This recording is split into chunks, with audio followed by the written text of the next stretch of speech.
Now that his nightmare has finally ended, the Dark Knight must escape his bonds and get even with whoever's responsible. All this and more in the pages of Batman issue number 70. Let's hop on in together and find out what happens next, shall we? Alrighty then, so picking up from where the last issue left off, Batman had managed to escape the machine that was filling him with Scarecrow's fear toxin by becoming more afraid than he ever has been before. We're also treated to little snapshots of all the different nightmares that Batman was having, and I guess they're trying to say that they were all somehow thematically connected, even though I think we can all agree if you read those books, they really weren't. Nor do I actually think we'll ever have the nightmare stuff brought up ever again outside this last issue right here. Now, as we discover, Batman was actually being held deep within the bowels of Arkham Asylum, which we now know is being completely 100% controlled by Bane. The Riddler is there to mock Batman, and for a split second you think Nigma might actually start explaining what's going on here and why all of this is happening, but Batman doesn't care one way or another why he was taken, how he was taken, for what purpose. He just beats Riddler up.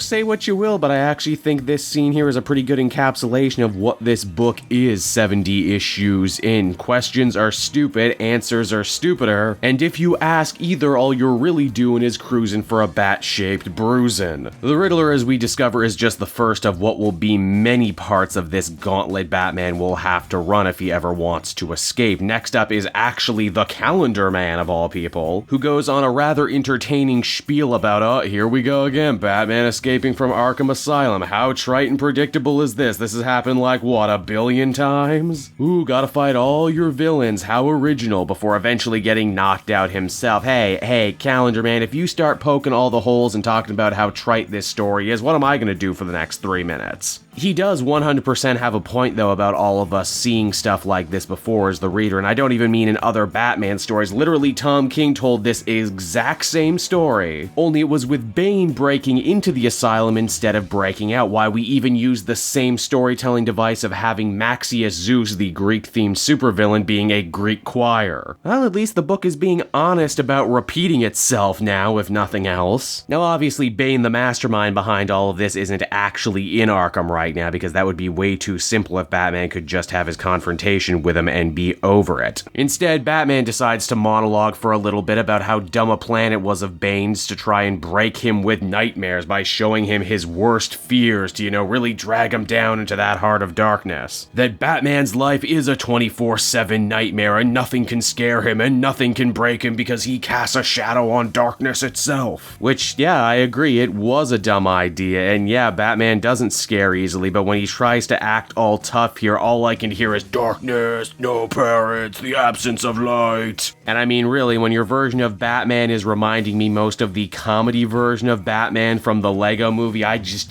don't know what to say no more. Now, as Batman makes his way throughout the hospital, he gets a little bit more violent and a little bit more unhinged with every villain he comes across, why he even takes down both Amygdala and Solomon Grundy, two of his most physically imposing foes, completely off panel, all the while cackling to himself like a madman. Perhaps seeking to imply that the whole Nightmare Machine plot might actually have worked, and maybe they did break Batman, and maybe he is actually insane now? Or perhaps more likely I'm just reading way too much into this, and this is just how Tom King writes Batman. As the comic winds down, Batman works his way past Maxius Zeus, who somehow does not earn himself a beating in this issue, before heading into the light, the end of one story and the beginning of a next, don't you know? And so that was Batman issue number 70, everybody. And if you couldn't tell, I was actually a little conflicted with this issue. Honestly, there was some stuff I enjoyed in this. I just enjoyed it a lot more back when it was Bane doing it, and I am Bane. I also can't get really mad at a lot of the other creative choices when Tom King basically just lampshades the entire story and goes, yep, this is trite. This is predictable. We've totally been here before. I'm aware we've been here before. But what are you gonna do about it? And honestly, I can't do much about it. I think something has to be said too, coming off the back of an entire arc that was nothing but dream-centric stories. Here we have Batman assumedly back to reality, and very little has actually changed in the writing style and how he's portrayed. I mean, really, if the big twist at the end of this 100-issue run is actually, guess what, Batman's been asleep since like volume 2, would any of you really be shocked shocked? I know I wouldn't. Heck, King has also used that trick and that twist in another book of his. I've bemoaned in other issues how Batman in King stories always seems to be portrayed as just such an eternal crybaby, not able to look past his own issues to the suffering of others. And it's very clear it's that aspect of the character that King really wants to explore with this series because, well, it all comes back to depression, it all comes back to I am suicide eventually. And as much as I personally don't dig on that, I think I actually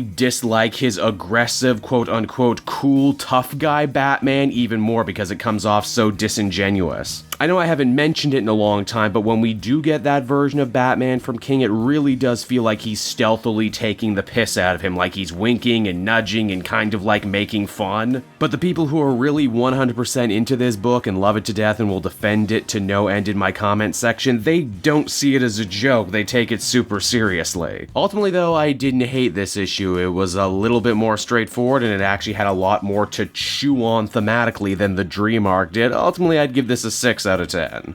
Hey there everyone, Caped Joel again. Thank you so much for watching to the end of the video. I hope you enjoyed it, and if you did, why not take a look at some of these other videos I have available from the channel. Then you can follow me on Twitter and Facebook at Caped Joel, so you're always up to speed on what I'm doing next. And hey, if you're feeling in a charitable mood, why not check out my Patreon page. Patrons get exclusive access to videos and content before anyone else, and you can do so for as little as $1 a month. So, until next time everyone, this has been Caped Joel, and I will be continuing to make more comic book videos that smack of greatness. Bye-bye.